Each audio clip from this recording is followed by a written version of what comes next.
Okay, in this video we're actually going to work out problems. This is kind of the final form of it. And I'd really like you to pause and work them through with me. In this one I'm going to show you the only trick that really comes up. Really a shortcut to avoid fractions, you'll see. So this is the idea. This is the definitive form. So work the problems out with pause and try every single step. And hopefully by the end of this, you'll be good. Try a few of the homework problems and you should be in good shape. Okay, so let's get going here. So I want to remind you what Gauss Jordan is again. We get a 1 here, right? A 1 here. Then we get a 0 underneath, so we sweep out below. If there were 4 or 5 equations, 6, 10, a billion, we just keep sweeping below. Then we get a 1 here. And then we sweep out below it. Again, if there was 4, 5, 6 equations, we just keep sweeping below. Then we get a 1 here. So notice what we do is we get 1 down what's called the diagonal, right? So you're going to get your 1s moving down the diagonal. And you sweep out below everything below. So you're going to use those 1s to sweep out everything below. After that, we're going to sweep out everything above. So we're going to use those 1s then to sweep out everything above. So we'll start out here, right? Notice we're going counterclockwise, right? 1, 0, 0. And if there were, 1, 0, 0, sweep out above. We get the 0 here, and that's the final form. Okay, so that's how we're going to proceed.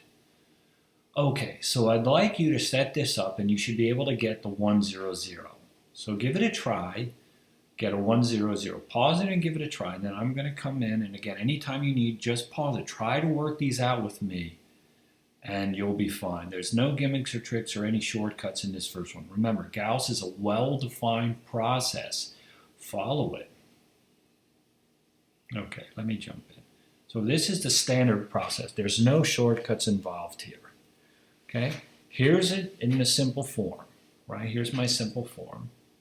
Right, get rid of the x, y, z. I'm just carrying the data. Okay, now notice I'm focusing. I just want the 1 here. I just want the 1 here. I have it, check. Don't waste time. Next thing I do is I want to target this 2. Right, I want to target this 2. I'm not wasting any time. I had the 1. I look immediately below it. I target that. So my target is the second equation. And I'm going to take minus 2 times the first, add it to the second. I'm going to just put my work over here. So you'll see I have minus 2 times the first equation here. And I just have the second equation there, and I add them together to get this. And then what I'm going to do, I'm going to replace the second equation by my new second equation. And that's what I did here. Okay, so I'm going to keep all this written on the page, so if I make an algebra mistake, this is all I need. I don't need anything else. I'm just going to keep this on the page. What you see here is what stays on the page. And if you find that you made an algebra mistake, you know the step that took you from 1 to the next step, and you just check the algebra which you have on the right. It's very efficient. Find your mistake and just drive on. Okay. So if you haven't done the next one step, then pause and try.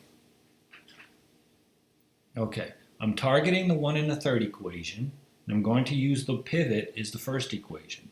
So the third equation is my target. The first equation is my pivot, so it's minus 1 times the first equation plus the third equation. And I'm going to use that to replace the third equation. I just put my work here, and there it is. Okay? And so that's what I have. Okay, so I have the 1, 0, 0. Now again, try the next step. Try to get, try to get the next 2 steps. You should be okay. Pause and give it a try, or else then start up again. Okay, I need to get rid of that minus 3, right? I need a 1 there. So again, I'm not wasting time. I immediately look at that, and I can divide everything by minus 3, right? Multiply by 1/3, divide everything by minus 3, and I don't get fractions. Now, if I was getting fractions there, maybe I have to fool around, but it's just clean, right? So there's my work. I just divide the second equation by minus 3, and there's what I get, 0, 1, 1, 5, and I replace it. Very quick. Okay, so that's what I have. So what's the next step? Try to write it down. All right. So my target is that minus 3 there. And I'm going to use as my pivot that 1 on the diagonal. Remember, you always use the 1 on the diagonal. All right? So that's it. Replace the third equation by 3 times the second equation plus the third equation. There's my work. And there's, I replace it in the bottom. Okay, now I have this. So what do I do now? Okay, my target is that 5 there. I need to make it a 1. Again, don't waste time with other things. Just look for that. So I'm just going to divide everything by 5. Okay, divide everything by 5, and there it is. Now I had to bring it up to the right, top right there because I'm running out of space, right? But that's it. I just replace. Oh, that should be, look, down here, this should be 0, 0, right, 1, 3. That's a typo, right? That here should be a 3, right? Because if I divide everything by 5, that's a 1. 15 divided by 5 is 3, so that should be a 3. That's a typo, you know, because I just copied it from here, I guess. That's a typo. So 0, 0, 1, 3, it's correct here. Okay, now that I have this, what do we do? All right, I have to target that 1, right? So my target is E2. I'm going to replace the second equation by minus 1 times the third plus the second equation. Here's my work. Here's my work. And I plug it in. And I plug it in. So now we're looking at this. So again, see if you can write down the next step.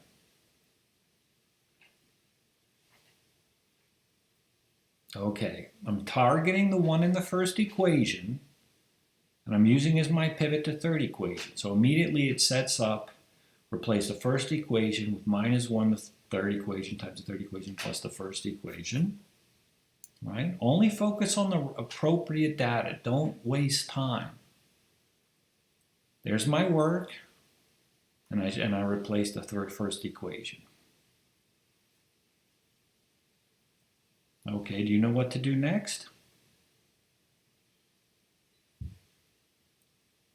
Okay, I'm targeting the first equation, the 1 in the first equation, and I'm using the second equation. So automatically it gives you this template. Notice how every problem in the standard form, everything is that same template. And there's your work, and that's it. And there you have it. So that says the first equation is 1x plus 0y plus 0 equals 1, so it's x equals 1.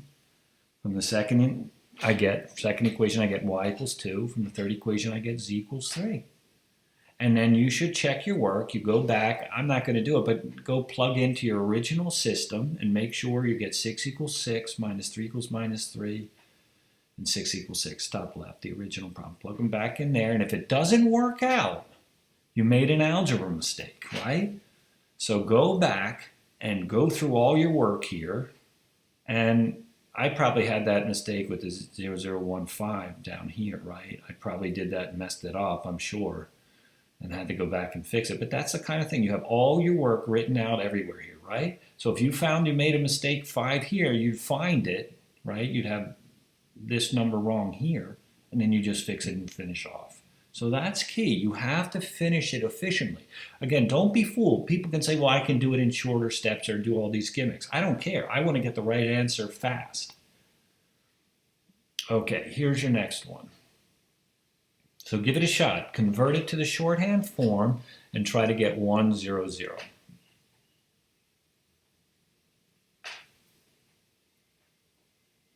Okay, so this is the basic detour.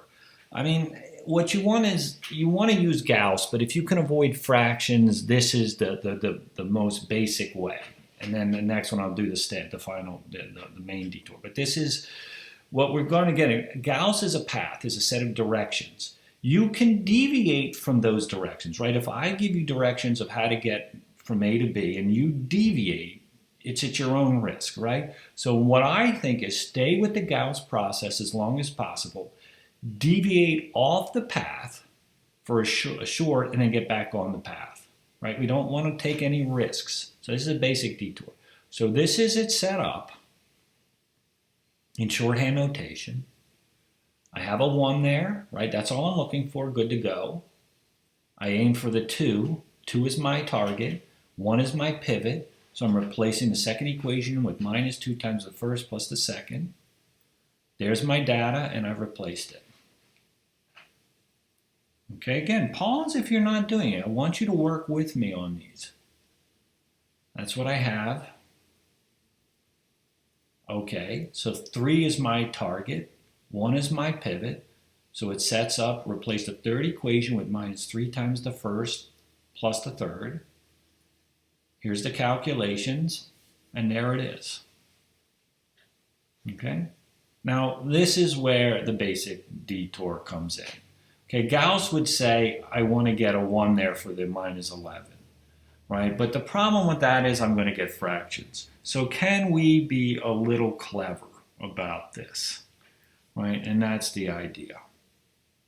So, right, I want to turn this into a 1. So what I'm going to do with the basic detour is I'm just going to manipulate these two. I'm just going to divide the third one. You can see I'm changing the sign in the second equation so it gets to be 11. And by dividing the second equation by a half, it'll become a 10, right? A minus 10.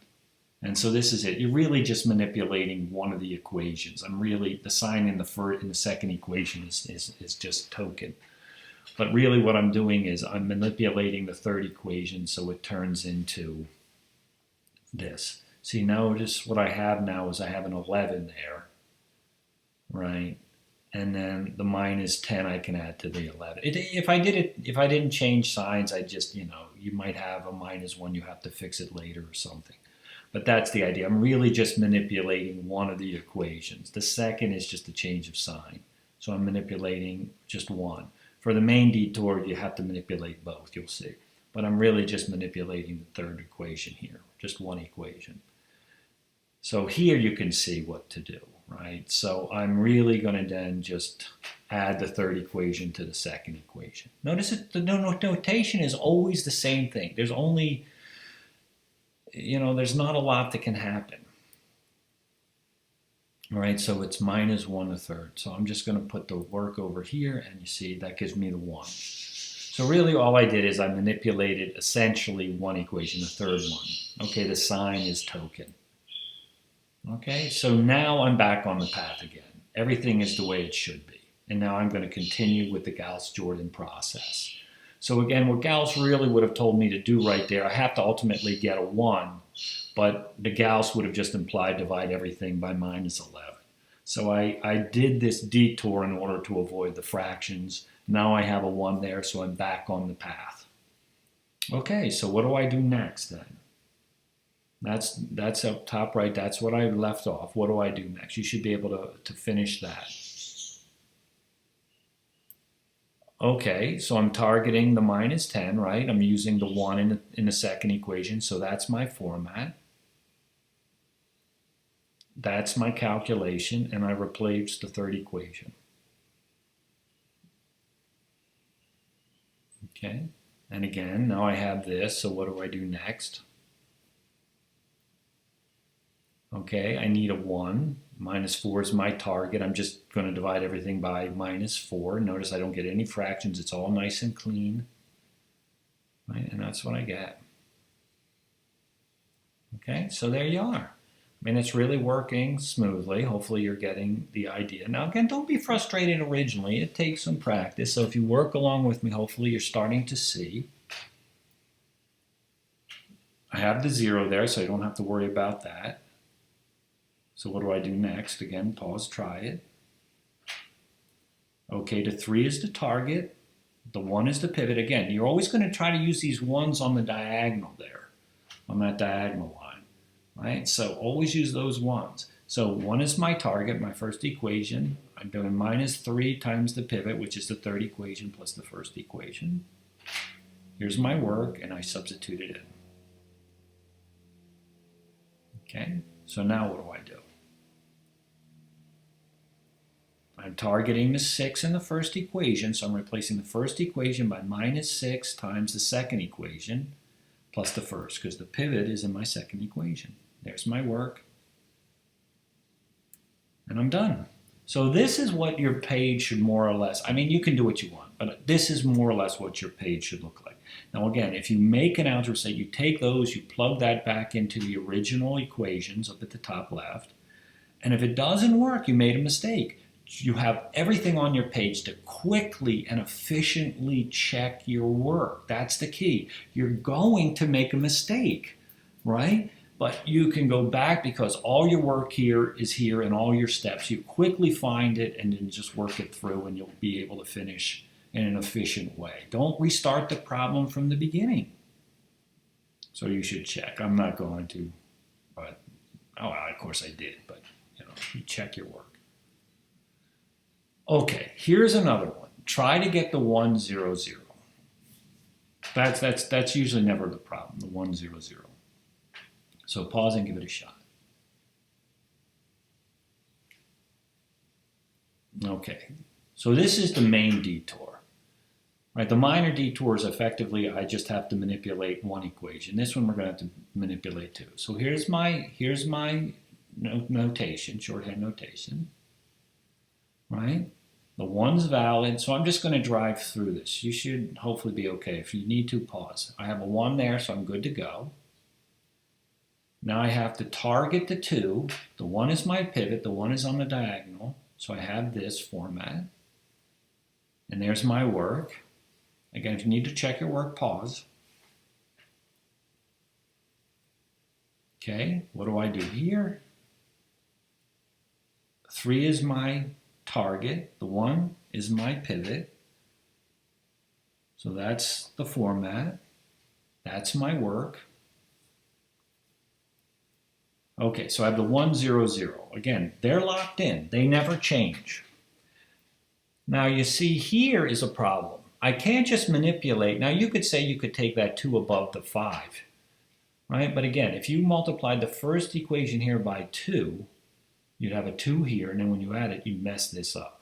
So I can only use these. You always work below the diagonal, or else above. Okay, so your pivots are on the diagonal. Always work below. Now you see, before I could have just messed with this equation, but I have a problem here. Now, of course, you could just divide everything here by minus 5, but you'd have fractions. So is there a better, clever way? And this is the standard detour. I don't avoid really saying trick. Like I said, this is just, we're deviating from the Gauss process. At this point, Gauss says, get a 1 here. The easiest way to do it is just divide everything by minus 5, but then you're stuck with fractions. Okay, so what can we do? This is the standard detour. Okay, look what happens here. I'm not going to worry about sign yet. Like I said, the minus signs you can easily put in and take out. So I'm not really worried about the minus sign. That's a 5. Right? That's where I get, that's the 5. And you see that's the 7. Okay, the minus sign, I don't roll just the minus signs later. Notice it's 1 times. Now just make a table like this. So I'm going to go 2 times the 5 is 10, 3 times 15, 20, 25, and the 7, 14, 21. What you're looking for is then to differ by 1, right? Because I want a 1 here. So watch what happens. They differ by 1. Now you could also use the 21 and the 20, or, but the higher down, the worse the numbers are going to get. So you're better off looking closer, right? But you want to differ by 1. Now look what happens here. If I take 2 times the bottom equation, I'll get a 14 there, right? I don't care about the sign. We can adjust the sign later, right? And if I take 3 times this, I'll get a 15. So I'll have a 15 and a 14. That gives me my 1. Do you see? That's the standard detour from Gauss. Okay, so we're not, again, Gauss would just say divide everything by minus 5 and get fractions, but this is the standard detour, right? So what I'm going to do is I'm going to multiply this bottom equation by 2, and I'm going to multiply the second equation by 3. So multiply the second equation. Now see, I'm going to take care of the signs here. I'll multiply the second equation by minus 3. That'll make that a 15, right? A positive 15. And then I'll multiply the third equation by 2. So you see now I'll have that as a minus 14. You see, I'll just adjust the signs here. And that's it. That's the work. So I multiplied the second equation by minus 3. Notice the 78, okay. And the higher the numbers, the higher you multiply by, that's why the numbers get worse. And I multiply the second equation then by 2. And you see, I arrived down here. So that's the first phase of the detour. And then you can see what you do from here. So that's the standard detour. Again, we're not strictly following Gauss. We're going off-road here. And it's fine for short periods of time. People get into trouble because they just keep playing games. This is the standard. You should never do worse than this. If you have to do more than this and you have fractions, you have fractions. Okay, so now you can see the step here. So if I put the work in, you see it all works out. I get the 1. And now, what I don't like is before I finally get back on the path, these numbers are too high. I could leave the 14, but let's just divide everything here by 2 to clean it up again. You don't have to, but I just don't like, I like to keep the numbers as small as possible because I don't want to deal with huge numbers. So I'm just going to clean that up again. I'm not worried about the sign. The sign we can easily take care of. So I put in the 2 originally. Now I'm going to take it out. So I should get back my original. See, my original. Just cleaning it up again. And that's up here. So you can see what I did. I'm back on the path now. I have the 1, 0, 0. They didn't get affected. The 1, and this one's back to where it was when we started. And that's it. That ends the detour. And that's about the worst it should ever be, right? That's the worst it can get. So look for that. It doesn't always, I mean, sometimes you just have fractions. We have a problem like that. Later. But sometimes you just have fractions. You can't get rid of them. I mean, that's it. But this is the standard detour. And you can see that what we did in the previous one was a version of this. It was just we really only had to manipulate the one equation. But like I said, the signs are just kind of fudge factors. You can just adjust those. But you have to manipulate the 2 equations to get it to work. And again, this is just a standard deviation from the process. So you should be able to finish the problem at this point. Okay, there's nothing else that goes on. So pause and give it a shot. Okay, let me come back. So minus 7 is the target. The 1 on the diagonal is your pivot. This is what you get. Here's the work. Notice again, I gray out the areas. Just focus on what you need to focus on, right? Replace it. Now again, that 186 is strange, right? You say that's a big number, but I know it's right because the 93 times 2 is 186. Now when I did this originally, I made an algebra mistake and I think I got 176. And I knew it was garbage because the answer didn't come out right. So I went and I checked it, right? So if this doesn't come out nice, you know there was a mistake. Because you see, if I had 176, like that, the next step doesn't work, right? Now you see I can just divide this and get 1 minus 2, right? See what I'm saying? If I had 176 here, then this would be minus 176 over 93. You know that's not going to happen in the homework problem, right? In the world it might, but I mean not in a homework problem. So those are your keys. Pay attention to that kind of thing because it matters. You should know if you have a problem or an algebra mistake. Try to fix it quickly and drive on.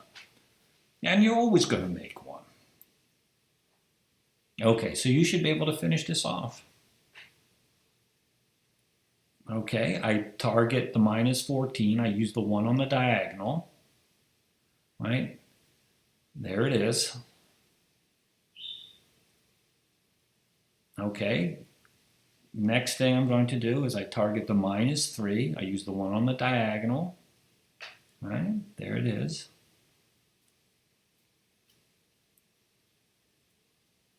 Next thing I do is I target the 2. I use the 1 on the diagonal. And there it is. And again, you need to check your work, but this is what you should basically have on your page. I know it seems like a lot. Also, what I suggest is just fold your, for some reason this stuff doesn't work left to right. It works better up and down. So what I suggest is just fold your paper in half. I mean, this isn't math, this is just my advice to you. Try working up and down like I do. The process doesn't really work so fluently if you work left to right, left to right, left to right. I mean, you're welcome to try it, but it just seems to work up and down. I mean, it's just I picked that up. Students seem to share, say it's a good idea. So just fold your paper and work like I am here, up and down, and hopefully that'll help. But that's it. And hopefully now that you see this, when you try a few more problems, you can get good at this. Okay, here's another one. Why don't you give it a run, see how far you can go with this.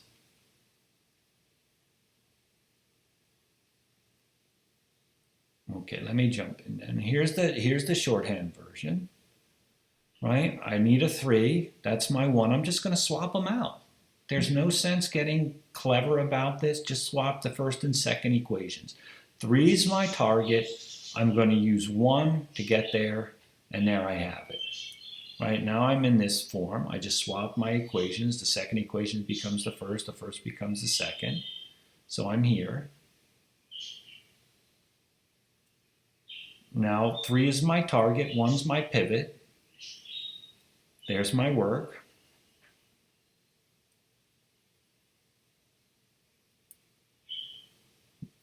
Two's my target. Notice the stuff that's grayed out. I don't want to pay any attention to it, right? If you're going to be efficient, just look where you need to look. So I'm going to target the 2 and the third equation. I'm using the pivot on the 1 there in the first equation, and there's my work. Right? Don't pay any attention to it if it's not important like that, right? I mean, you just want to focus. Okay, now I need to do this. Now this is the point of this problem. You see, there's no way I can use that detour, right? The standard detour here. If I do multiples, 4, 8, right, 16, and you never get a difference of 1. It won't work. So why I put this in here is sometimes you just get fractions. I mean, it just happens. Don't panic. There aren't any, I think, in the book or the homework that are going to be that bad. You just have to be a little careful. They're only going to stay around for a few steps, or it's only going to be minor. They're not going to be any kind of crazy things. So I just am stuck with a fraction. So, I mean, this is the purest form of Gauss, and just muscling through it with fractions. So for the next step, you see what you have to do. Now just be patient with the fractions. Notice how it all works out. If I take 8 times the second one, I'm going to get 0, 8.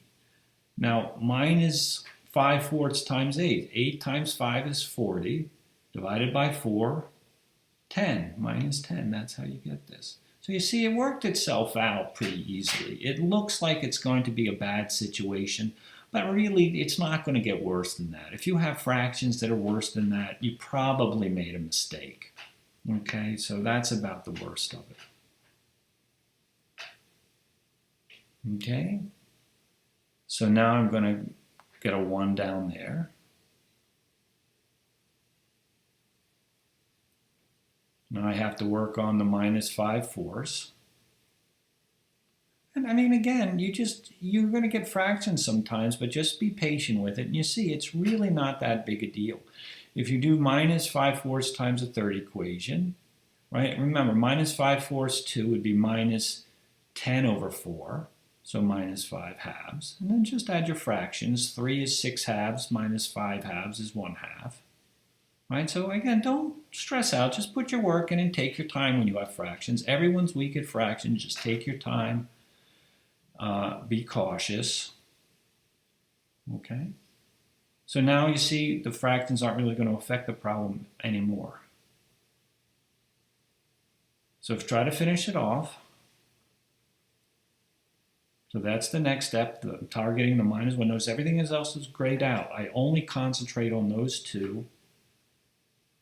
And there we have it. And now I concentrate on that target as that 2. All right? So you can see that the fractions really played a pretty minor role. You were forced into using it because the standard detour didn't work. And that's it. You're just stuck with a fraction. And you see it's not too bad. And if you take it and substitute back, you'll see that these, in fact, work. And I'm not going to bother checking that. But you should. I mean, certainly you should. But that's it. That's everything I can throw at you for this. Hopefully at this point, if you've been working along, you can try a few of them in the book and you can do them efficiently.